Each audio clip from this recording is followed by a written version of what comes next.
দিব্যত্রয়ী চ্যানেলে আপনাদের সকলকে স্বাগত। অচিন্ত্য কুমার সেনগুপ্তর লেখা পরম পুরুষ শ্রী শ্রী রামকৃষ্ণ থেকে পাঠ। আজ পর্ব 115। ওম স্থাপকায় চ ধর্মস্য সর্বধর্মস্বরূপিণে অবতার বরিষ্ঠায় রামকৃষ্ণায় তে নমঃ। কামিনী কাঞ্চনী সংসার বঙ্কিমকে লক্ষ্য করে বললেন আবার ঠাকুর, এরই নাম মায়া, দেখতে দেয় না ঈশ্বরকে। মাথার উপরে ছাদ থাকলে কি সূর্যকে দেখা যায়? একটু একটু আলো এলে কি হবে? কামিনী কাঞ্চনী ছাদ, ছাদ তুলে না ফেললে সূর্যকে দেখবে কি করে? সংসারী লোক যেন ঘরের বন্দি, আবছায়ার বাসিন্দে। কামিনী কাঞ্চনী মেঘ, সেও দেখতে দেয় না সূর্যকে। যতক্ষণ মায়ার ঘরে আছে, যতক্ষণ মায়া মেঘ রয়েছে, জ্ঞান সূর্য কাজ করে না। মায়া ঘর ছেড়ে বাইরে এসে দাঁড়াও, জ্ঞান সূর্যে না সবে অবিদ্যা। বন্ধ ঘরের অন্ধকার, বন্ধ ঘরের অন্ধকারও যা, অহংকারও তাই, হয়ে যাবে শুকনো তৃণের মতো। ঘরের মধ্যে আনলে আতস কাছে কাগজ পড়ে না, বললেন ঠাকুর। ঘরের বাইরে এসে দাঁড়ালে রোদটি ঠিক কাছে পড়ে, তখন পুড়ে যায় কাগজ। আবার মেঘ চলে এলে কাজ হয় না আতস কাজে, মেঘটি সরে গেলে তবে হয়। সেই একজন এক কুকুর পুষেছে, দিন রাত থাকে তাকে নিয়ে। কখনো কোলে করে, কখনো বা মুখের পরে মুখ দিয়ে বসে থাকে। অত আদর করতে নেই, একজন এসে শাসিয়ে গেল। পশুর জাত, কোন দিন আদর ভুলে ফট করে কামড়ে দেবে তার ঠিক কি? সত্যিই তো, জোর করে নামিয়ে দিলে কোল থেকে আর কখনো কোলে নেবে না। কুকুর তা শুনবে কেন? দৌড়ে এসে উঠতে চায় ব্যাকুল হয়ে। নামিয়ে দাও তো আবার ঝাঁপিয়ে পড়ে, ছুটে পালাও তো সেও ছোটে। তখন উপায় কি? প্রহার করো। কুকুরের মার 2.5 প্রহর, মার ভুলে গিয়ে আবার কোলের জন্য হাপিত্যেশ করে। অনেক কাল আদর করে কোলে তুলে নিয়েছ, এখন তুমি নিরস্ত হলে সে ছাড়বে কেন? আসতে চায় আসুক, আবার প্রহার করো, জর্জর করো, নির্জিত করো, আর সে আসবে না, পালিয়ে যাবে। কামকেও অনেক প্রশ্রয় দিয়েছ, এবার তাকে উচ্ছিন্ন করো। কি জানিস, তোদের এখন যৌবনের বন্যা এসেছে, তাই পাচ্ছিস না বাঁধ দিতে। বান যখন আসে তখন কি আর বাঁধটাদ মানে? বাঁধ ভেঙে জল ছুটতে থাকে উত্তাল হয়ে। ধান ক্ষেতের ওপর এক বাঁশ সমান জল দাঁড়িয়ে যায়। কামিনী কাঞ্চন যদি মন থেকে গেল, তবে আর বাকি কি রইল? তখন কেবল ব্রহ্মানন্দ। কিন্তু তুমি কি কামিনী? তুমি জননী, তুমি জায়া, তুমি তনয়া, তুমি সহোদরা। তোমাকে ত্যাগ করব কি করে? কামিনীকে ত্যাগ করো, দামিনীকে নয়। ভগিনীকে ত্যাগ করো, যোগিনীকে নয়। অবিদ্যাকে ত্যাগ করো, বিদ্যা বিনোদিনীকে নয়। 2-1টি ছেলে হলে স্ত্রীর সঙ্গে ভাই ভগ্নির মতো থাকতে হয়, আর তার সঙ্গে কথা কইতে হয় শুধু ঈশ্বরের কথা। বঙ্কিমকে বললেন আবার ঠাকুর, তা হলে দুজনের মন তার দিকে যাবে, আর স্ত্রী ধর্মের সহায় হবে। জগতের মা, সেই আদ্যাশক্তি স্ত্রী হয়ে স্ত্রীরূপ ধরে রয়েছেন। সেই সৃজনী পালনী সংহরণী শক্তি নেমে এসেছে সংসারে। প্রভাতে গায়ত্রী, অরুণ রঞ্জিত আকাশে হংসারুরা কুমারী, সৃষ্টি উন্মোখী কোরক আকারা। মধ্যাহ্নে শুক্লবর্ণা স্থিতিরূপণী যুবতী, পদ্মনাশ বিলাস লক্ষ্মী। সায়াহ্নে কৃষ্ণবর্ণ প্রলয় সংসিনী বৃদ্ধা ঘোর কুটিল আননা। এই তো সৃষ্টি স্থিতি প্রলয়ক্ষণা ব্রহ্মশক্তি, সমস্ত জগতের আধার শক্তি। এই ব্রহ্মময়ী মহাশক্তিকেই তো বসিয়েছি সংসারে। শক্তিযুক্ত না হতে পারলে শিব করবে কি? শিব তো সামর্থ্যহীন, স্পন্দনহীন। শক্তিযুক্ত হলেই সে পুরুষার্থ সম্পন্ন। ঋক কখনো শাম ছাড়া, আবার শাম কখনো ঋক বিরহিত হয়ে থাকতে পারে না। ঋক স্ত্রী, শাম পুরুষ। ঋক ভূলোক, শাম স্বর্লোক। বিবাহের মন্ত্রে বর বলছে বধূকে, আমি অমঃ লক্ষ্মী শূন্য, তুমি লক্ষ্মী। আমি সামবেদ, তুমি ঋগ্বেদ। আমি স্বর্গ, তুমি ধরিত্রী। আসল কথা, সংযম করো। সত্তার কনকপদ্মটিকে উন্মোচিত করো। সংসারের ঊর্ধ্বেও যে সংসার আছে তার খোঁজ নাও। দেহ মঞ্চে ফোটাও এবার ঈশ্বর রোমাঞ্চের ফুল। আনন্দ পেতে এসেছো সংসারে, নাও এই নিত্য নতুনের আনন্দ।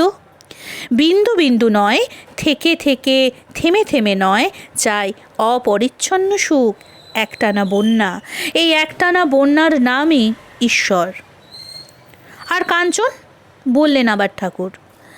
পঞ্চবটির তলায় গঙ্গার ধারে বসে টাকা মাটি, মাটি টাকা বলে ফেলে দিয়েছিলুম জলে। বলেন কি, টাকা মাটি? বঙ্কিম চমকে উঠল। মশাই, 4টে পয়সা থাকলে গরিবকে দেওয়া যায়। টাকা যদি মাটি, তাহলে দয়া পরোপকার হবে না? দয়া পরোপকার? স্মিত হাস্যে বললেন ঠাকুর। তোমার সাধ্য কি যে তুমি পরোপকার করো? দয়া ঈশ্বরের, মানুষ আবার কি দয়া করবে? দয়ালুর ভিতর যে দয়া দেখো, সে তারই দয়া। বাবার মধ্যে যে স্নেহ দেখো, সব তার স্নেহ। পরকে দয়া করবার আগে নিজেকে দয়া করো। ভাণ্ডারে বৈভব থেকেও নিজেকে বঞ্চিত করে রেখেছ, উড়িয়ে দিচ্ছ, ফুরিয়ে ফেলছো নিজেকে, ক্ষয়ে যেতে বয়ে যেতে দিচ্ছ। সর্বাধিকারী হয়েও আছো সর্বহারার মতো। নিজেকে কৃপা করো। আত্মকৃপার মতো কৃপা নেই। নিজেই নিজের দিকে চেয়ে রয়েছ করুণ নেত্রে। নিজের দিকে তাকাও, নিজেকে বাঁচাও, নিজেকে তুলে ধরো।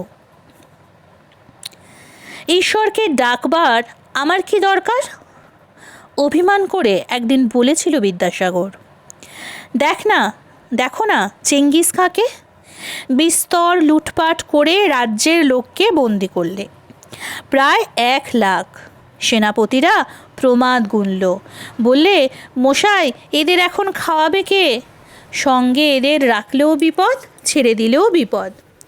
এই হত্যাকাণ্ডটা তো ঈশ্বর স্বচক্ষে দেখলেন, কই একটু নিবারণ তো করলেন না? তা তিনি থাকুন, আমার তাতে দরকার কি? আমার তো কোনো উপকার নেই। ঠাকুর বললেন, ঈশ্বরের কার্য কে বোঝে? কেনই বা সৃষ্টি করছেন, কেনই বা সংহার? আমি বলি, আমারও বোঝার দরকার নেই। বাগানে আম খেতে এসেছি, আম খেয়ে যাই। কত গাছ, কত ডাল, কত পাতা, তার হিসেবে আমার কাজ কি? আমি চাই ভক্তি, আমি চাই ভালোবাসা, আমি চাই সুস্বাদুকে আস্বাদ করতে। গঙ্গাধর গাঙ্গুলিকে পরে যিনি অখণ্ডানন্দ, আসন শেখাচ্ছেন ঠাকুর। একেবারে ঝুঁকে বসতে নেই, আবার খুব টান হয়েও বসতে নেই। শেখাতে শেখাতে একসময় বলে উঠলেন, শোন, তোকে বলে রাখি কানে কানে, খিদের মুখে বাড়া ভাত পেলে খেয়ে ফেলবি। খিদের মুখে যেমন করেই খাস, পেট ভরবে। তাই আসলে হচ্ছে আস্বাদ, আসলে হচ্ছে ভালোবাসা। বঙ্কিমকে আবার বলছেন ঠাকুর, সংসারী লোকের টাকার দরকার, সঞ্চয় দরকার, কেননা তার মাগ ছেলে আছে, খাওয়াতে হবে। সঞ্চয় করবে না কে? কেবল পঞ্চী और দরবেশ, পাখি আর সন্ন্যাসী। তেমনি কামিনীও সন্ন্যাসীর ত্যায্য। তার কামিনী গ্রহণ করা মানে থুতু ফেলে সেই থুতু খাওয়া। আর তুমি সংসারী, কাহিনী সম্বন্ধে তোমার সংযম, কাঞ্চন সম্বন্ধে তোমার অনাসক্তি, তোমার ত্যাগ নয়, পরিহার নয়, নিষেধ নয়, আরোপ নয়, তোমার শুধু একটু বেঁকিয়ে দেওয়া, কামের থেকে প্রেমে চলে আসা, আত্ম থেকে আত্মায়, বদ্ধ দেওয়ালের দেশ থেকে উন্মুক্ত সমুদ্রে। আচ্ছা, তুমি কি বলো? প্রশ্ন করলেন বঙ্কিমকে। আগে সায়েন্স না আগে ঈশ্বর? বা আগে পাঁচটা জানতে হবে বই কি? এদিককার জ্ঞান না হলে ঈশ্বর জানবে কেমন করে? তোমাদের ওই এক কথা, আগে ঈশ্বর তারপর সৃষ্টি, আগে যদু মল্লিক তারপর তার ধন দৌলত। একের পর যদি 50টা শূন্য থাকে অনেক হয়ে যায়। এককে মুছে ফেলো, সব শূন্য। এককে নিয়েই অনেক, এক আগে তারপর অনেক। আগে ঈশ্বর তারপর জীবজগৎ। অন্তরঙ্গ দৃষ্টিতে দেখলেন বঙ্কিমকে। আম খেতে এসেছো, আম খেয়ে যাও। বঙ্কিম হাসল। আম পাই কই? তাকে ব্যাকুল হয়ে প্রার্থনা করো। আন্তরিক হলে তিনি শুনবেনই শুনবেন। হয়তো অন্তত সৎসঙ্গ জুটিয়ে দিলেন। কে গুরু? তার কথা বলবেন না। ভালো আমটি নিজে খেয়ে খারাপ আমটি আমায় দেবেন। তা কেন? যার পেটে যা সয়। সকলে কি পলুয়া কালিয়া হজম করতে পারে? যে দুর্বল, যার পেটের অসুখ, তার পথ্য মাছের ঝোল। ত্রৈলোক্য সান্যাল গান ধরল। ঠাকুর দাঁড়িয়ে পড়লেন। দাঁড়িয়েই সমাধিস্থ। সবাই ঘিরে ধরল। ভিড় ঠেলে বঙ্কিমও এলো এগিয়ে। এক দৃষ্টে দেখতে লাগলো ঠাকুরকে। অচ্যুত চিন্তায় কখনো কাঁদছেন, কখনো হাসছেন, কখনো নাচছেন, গান করছেন, অলৌকিক কথা বলছেন, কখনো বা শ্রীহরির লীলাভিনয় করছেন, কখনো বা নিস্তরঙ্গ সমুদ্রের মতো তুষ্ণী হয়ে আছেন। কৃতার্থ ভক্তের কথা সে যে পড়েছিল বঙ্কিম, এ যে তারই প্রতিমূর্তি। কে এই পুরুষ? নাম, টাকা, মান, বৈভব কিচ্ছু চায় না, শুধু প্রেমানন্দ চায়। যে প্রেম ঈশ্বর থেকে উৎসারিত। প্রেমানন্দই ভূমানন্দ। কিছু চাই না অথচ ভালোবাসি, এর নামই ভূমা। উদ্দেশ্য যা, উপায়ও তাই। উদ্দেশ্য ভালোবাসায়, উপায়ও ভালোবাসা। ভালোবেসেই বিশ্বকে আপন করা, সেই বিশ্বানন্দই ব্রহ্মানন্দ। অনিমেষ চোখে তাকিয়ে আছে বঙ্কিম। দেখছে ঠাকুরের নৃত্য। কীর্তন কদম্ব স্ফূর্তি। কীর্তনান্তে সকলকে ভূমিষ্ঠ হয়ে প্রণাম করলেন ঠাকুর। বললেন, ভাগবত ভক্ত, ভগবান, জ্ঞান যোগী সকলের চরণে প্রণাম। বিগলিত হলো বঙ্কিম। সন্ন্যাসের আসল কী অর্থ তা যেন বুঝল নতুন করে। শুধু স্ত্রী, পুত্র, পরিজন নয়, এই বিশ্বজগৎ আমার আত্মার বিস্মৃতি। সুতরাং আমরাই আপনার লোক। তাই যদি হয় তবে এই অনন্ত আত্মীয়ের রাজ্যে শুধু পরিমত পরিজন নিয়ে সুখী আছে কি করে? অনঙ্গকে পরিমুক্ত করে প্রসারিত করো, সেই প্রসারণই সন্ন্যাস। সন্ন্যাস সংসারের সংকোচন নয়, সংসারের বিস্তৃতি সন্ন্যাস। শ্রীরামকৃষ্ণ বিশ্ব সংসারী, তাই আসলে সন্ন্যাসী। সর্বত্যাগী হয়েও তাই সর্বগ্রাহী।